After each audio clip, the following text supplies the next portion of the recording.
हा प्लांट आता अँथोसाईन हा 3 कलर्सचे असतो, रेड, ब्ल्यू आणि पर्पल कलरचे जे फ्रुट्स असतात, व्हेजिटेबल्स असतात त्याच्यामध्ये हा प्रेझेंट असतं. जसं बघू स्पायसेस असतात. आता अँथोसाईन हे ग्रीक वर्ड आहे, त्यामध्ये अँथोस म्हणजे फ्लॉवर आणि कायनस म्हणजे राहतो.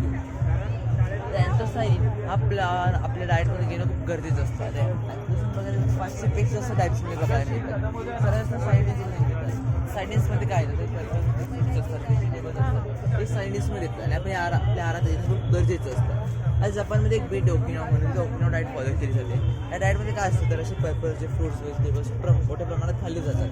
त्याच्यामध्ये त्यांची जी लाईफ असते 100पेक्षा जास्त वर्षांची असतात आणि सोबत जे संख्या असते 100पेक्षा जास्त वर्ष जगलेल्यांची ती 400 ते 500पेक्षा जास्त असते.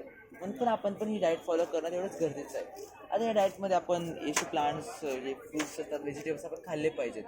त्याच्यामुळे आम्ही खूप सारे डाएट्स बनवले होते. आपण त्या आता डाएट्स इथं आणणं शक्य नव्हतं, पण आम्ही काही डाएट्स जास्त पण बनवले. रोज सिरप्स, करवंदीच्या वड्या अशा आम्ही वेगवेगळ्या गोष्टी बेसिक लाईनमध्ये फूड कलरमध्ये यूज केला आहे.